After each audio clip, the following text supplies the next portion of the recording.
mga idol, gagawa ko ng extension cord. Pero disclaimer, ang gagawin ko ay sarili ko na kaalaman at base sa aking experience, mga idol. Una, babalatan ko yung dulo ng wire, magkabilang dulo pareho, para yun na magiging lalagyan ng tornilyo yung sa gagawin nating extension.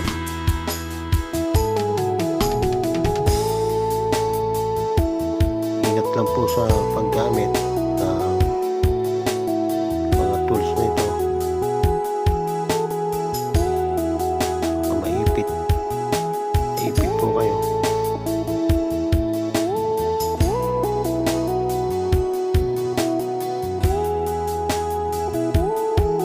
Ito po yung pamamaraan ko pag talok ng wire. Ipit ko ng flash at long nose. Iikot ko lang, mga idol, yung strand. Pagkatapos natin ikutin, yan mga idol, hindi naman natin yung saksakan. Natin muna natin isang tornilyo to.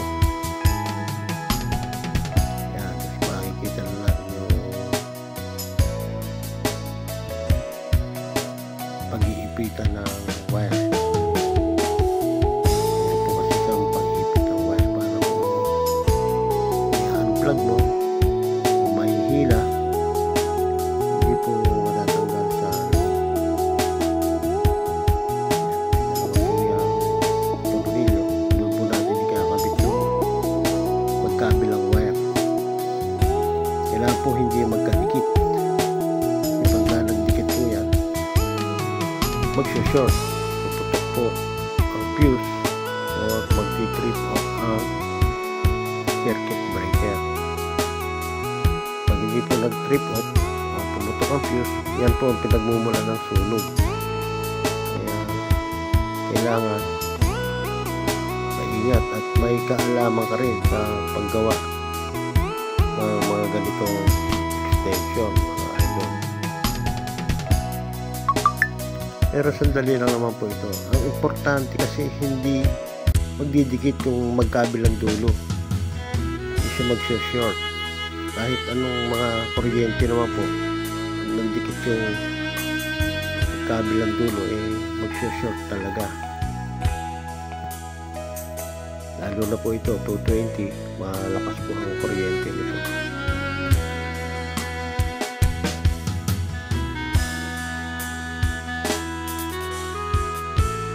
Ito naman po pinakita ko sa inyo para magkaroon po kayo ng idea at magkaroon din ng konting kaalaman tungkol sa paggawa ng extension cord.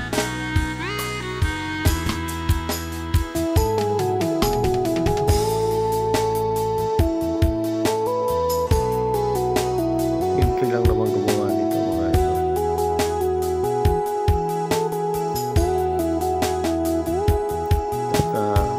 Tamang pag-iingat.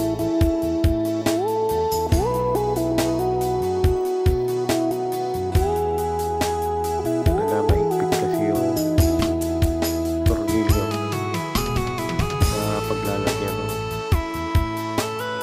dulo na mga wire. Nakabit na po natin, mga idol.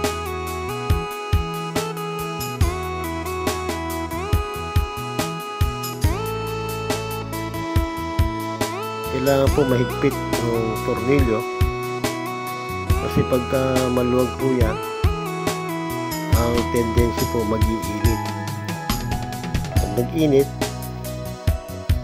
masusunog ang wire, mag-iinit ang wire, mapuputol, o may tendency naman na mag-short pagka ganun, mga idol. Kaya siguraduhin lang po na hindi sila magdidikit. May mga insulator naman po yan, yung insulator para hindi po sila magdidikit.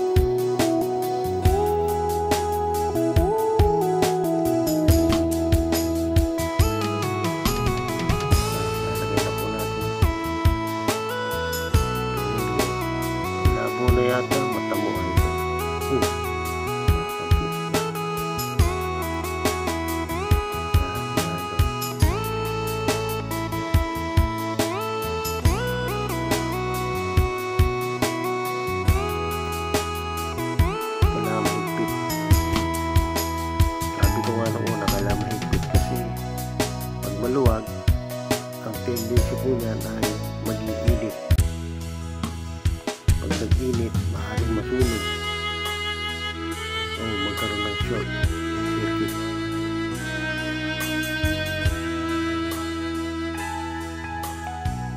Ito naman po yung clamp, parang clamp po ito na wire. Pag nahila, hindi po ma-pupwersa yung tornilyo sa loob. Ito po yung hahawak, ito yung may hila. Pinoprotection na niya yung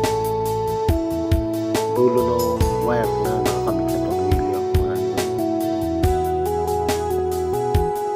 Kasi malalambot lang naman ang mga tanso nito. Pag wala yan, nahila, ay maputol yung tanso sa loob.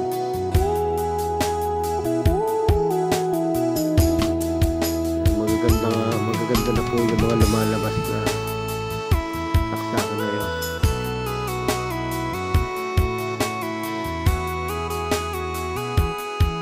Saksakan ng ganda.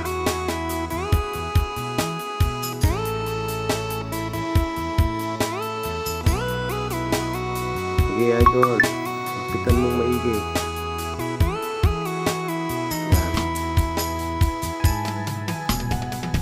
Check natin mga idol. Tanggalin natin yung dalawang tornilyo sa loob na pakalagay. Yan po yung kung gusto nyo fix itong saksakan, yan po yung tornilyo na gagamitin. Pero dito po sa gagawin natin extension, movable po ito, yung binibit-bit lang kahit saan pwede magdalhin. Tatakpan na natin mga idol.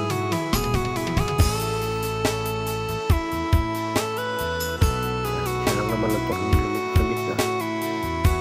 Higpitan lang natin na tamang higpit lang para hindi siya ma-destroy. Mga idol, tapos na itong saksakan. Female plug, female, babae, female. Gagawin naman natin ito plug, itong male. Naman sila saksak, male plug ang tawag naman dito. Ito yung isasaksak mo dun sa outlet, oriente. Ganun natin mga ito. Ganun din, meron din sa clamp ng wire. Pag inila mo sa wire, hindi sasama yung tornilyo sa loob at hindi masisira. Protection yan sa saksakan. May dalawang tornilyo rin ito. Doon natin i-koneksyon yung magkabilang dulo itong wire na ginagamit natin. Itong mga wire pala mga idol ay merong mga sizes. Kung ginamit kong wire ay number 16 mm.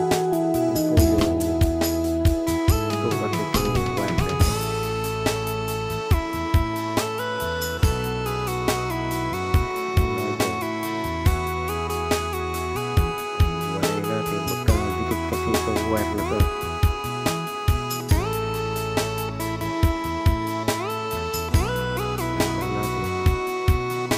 Yung iba naman hinihiwa na kutsilyo o paper. Ako hinihila ko na lang mga ito. Tatalo pa natin. vertical plight yung isang dulo at long nose naman yung kabila. Kabila naman. Yung paggamit naman ng long nose, huwag mo masyadong ipitin dahil mapuputol yung wire. Tama lang. Ikot natin konti.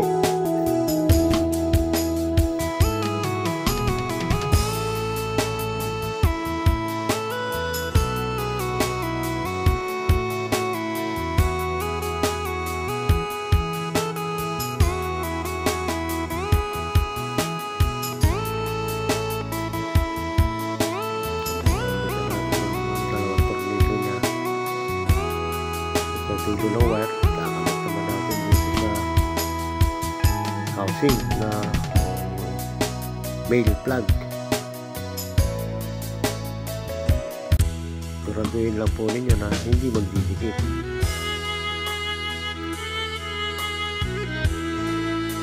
Kahit isang sigla po nung tanso o wire ay hindi siya maaaring dumikit sa kabila. Bawal po yun. Bawal kasi mag-short.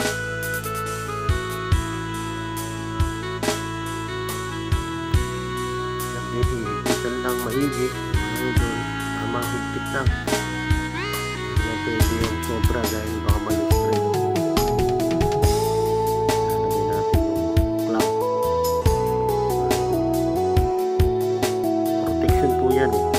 Kadalasan kasi yung iba pagka bumubunot ng saksakan sa wire humahawak, hihila. Mali po yun mga idol. Dapat doon pa sa mismong plug humawak yung bunutin mo, kasi mas delikado po yan pag sa wire ka hahawak kasi bumubunot. Kaya po itong clamp na ito, protection na po kung sakali matigas ang ulo nung bumunot ng extension wire, nawakan niya lang sa wire bago yung bunutin, mapoprotection na naman po yung plug o yung connection sa loob